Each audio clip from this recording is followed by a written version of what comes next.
नमस्कार दोस्तों, स्वागत है आप सबका आज के इस वीडियो में, जिसमें आज हम आपके साथ लेकर आए हैं कक्षा 8वीं की विषय विज्ञान की वर्कशीट का पूरा हल, जो कि मार्च की है। तो आपको यहाँ पे सबसे पहले अपना नाम लिख लेना है। यहाँ पे आपको अपने पिताजी का नाम लिख देना है, यहाँ पे विद्यालय का नाम लिख देना है और यहाँ पे अपनी कक्षा 8 डाल देनी है। तो आगे हम इस वर्कशीट में विषय विज्ञान का पूरा सॉल्यूशन लेकर आए हैं, तो आपको पूरी वीडियो में बने रहना है और वीडियो को पॉज कर करके लिखते जाना है। पहला क्वेश्चन है, लोहे में टुकड़े का चपटी शीश में परिवर्तित हो जाना धातुओं के कुछ गुण को दर्शाता है। तो इसका आंसर हो जाएगा आघात वर्धनीयता। सेकंड है, लोहे के टुकड़े से को पीट पीट कर शीट बनाने के लिए कौन सा बल लगाया जाता है। तो इसका आंसर है बी, दूसरा वाला पेशीय बल सही हो जाएगा।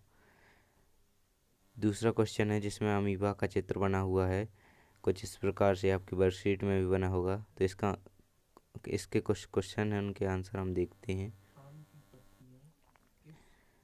पहला क्वेश्चन है, चित्र में दर्शाए गए एक कोशिकीय जीव का नाम लिखिए। तो उसका आंसर है अमीबा। दूसरा है, यह जीव सूक्ष्म जीवों को किस वर्ग में के अंतर्गत आता है। तो वो है प्रोटोजोआ वर्ग के अंतर्गत अमीबा आता है। तो आप इसे लिख लीजिए, इसका आंसर अमीबा, इसका नाम प्रोटोजोआ। आगे, यह जीव अपनी किस आकृति किस कारण से बदलता है। तो पादप के बनने के कारण यह जीव अपनी आकृति बदल लेता है। ये आंसर लिख लीजिए। आगे देखते हैं हम, इस जीव के द्वारा होने वाले रोगों के नाम लिखिए। तो अमीबी प्रवाहिका रोग नामक रोग इस जीव के नाम द्वारा होता है हमें। तो ये चित्र आँख का चित्र बना हुआ है यहाँ पे। आप इसी प्रकार से अपनी वर्कशीट में बना लीजिए। ये इस प्रकार यहाँ पे रेटिना है और ये यहाँ पर प्रकाश तंत्रिका है और पक्षपा परितारिका लेंस कॉर्निया सभी दिए दर्शाए गए हैं इसमें। अब देख लीजिए। अगला है हमारा, मान लीजिए आप एक अंधेरे कमरे में हैं, क्या आप रखी वस्तुएं देख सकते हैं। नहीं, तो इसका क्या कारण है, लिखिए। नहीं, क्योंकि अंधेरे में प्रकाश नहीं होता, हमारी आंखों को देखने के लिए प्रकाश की आवश्यकता होती है। तो इस प्रकार से आप इसका आंसर लिख लेंगे।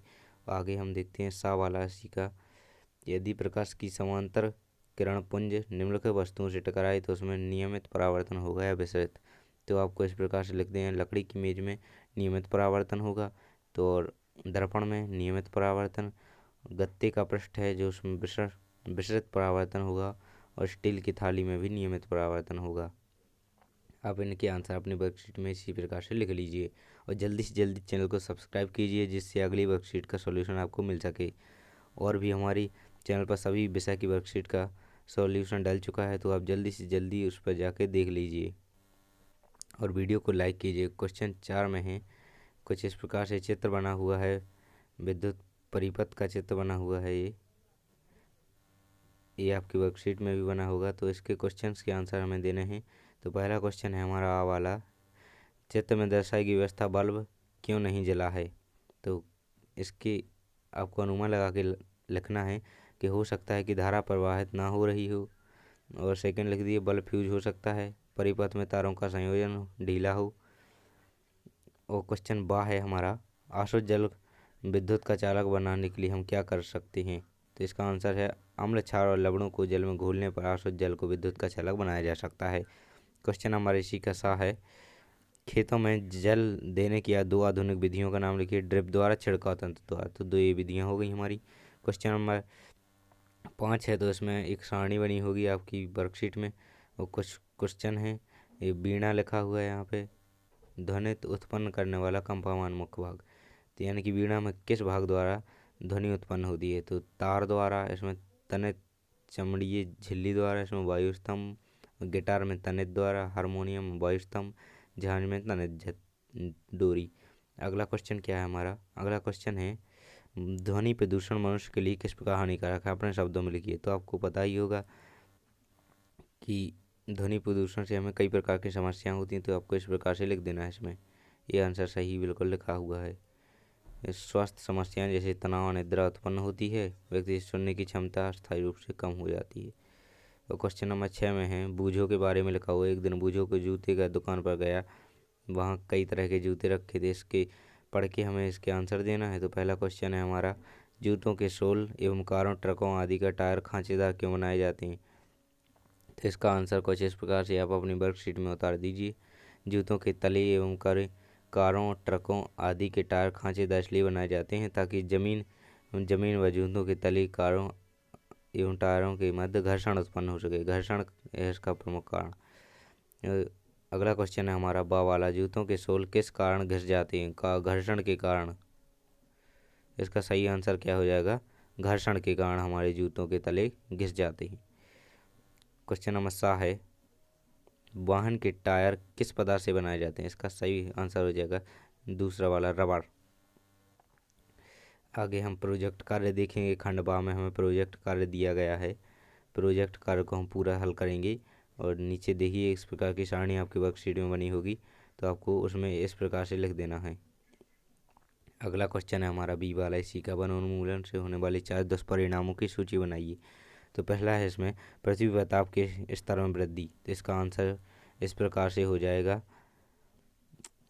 हमें कितने 4-5 पॉइंट लिख देने हैं, तो आप इस प्रकार से लिख दीजिए।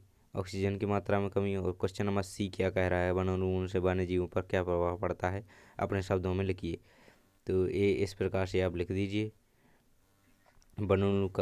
वनोन्मूलन के कारण जीवों का आवास नष्ट हो जाता है और उनकी कई प्रजातियां विलुप्त होने की कगार पर आ सकती हैं।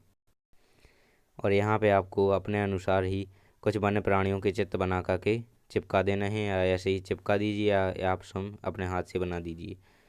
क्वेश्चन नंबर डी है हमारा इसी का, प्रोजेक्ट कार्य में राष्ट्रीय उद्यान किसे कहते हैं? मध्य प्रदेश में स्थित किन्हीं 2 उद्यानों के नाम लिखिए। तो पहला हमारा है प्राकृतिक आद्या, वह स्थान जहाँ वन संरक्षित करके रखा जाता है, राष्ट्रीय उद्यान कहलाता है। तो इस प्रकार से लिख दीजिए। क्वेश्चन नंबर ई है, वन और वर्षा में क्या संबंध है? वन वर्षा में को कराने में सहायक होते हैं, तो वृक्षों का रोपण हमें करना चाहिए। इस प्रकार से लिख लीजिए। हमें कागज़ की बचत क्यों करना चाहिए, इसकी सूची बनाइए। तो इस प्रकार से हम इसका आंसर लिख देंगे। और एक क्वेश्चन है हमारा बी वाला, विभिन्न समतल दर्पण के सामने विभिन्न आपतित किरण के लिए। एक क्वेश्चन का आंसर हमने इस प्रकार से इस वर्कशीट में दे दिया है, आप भी लिख लीजिए। अपतन कोण का मान 30 हो तो परावर्तन कोण का मान भी 30 होगा। यदि 45 आपतन कोण हो तो परावर्तन कोण भी 45 होगा। यदि आपतन कोण का मान जितना होता है उतना ही होता है, तो इसका 60 है, इसका 60 है, इसका 90 है, इसका 90 है। चित्र आप इस प्रकार से बना लेंगे अपनी वर्कशीट में अच्छी तरह से, बिल्कुल सटीक। तो आज की वर्कशीट में बस इतना ही।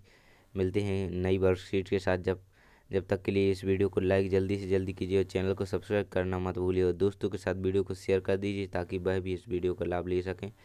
और आप अपनी स्क्रीन पर देख रही वीडियो पर क्लिक करके अगली वर्कशीट का सॉल्यूशन भी देख लीजिए।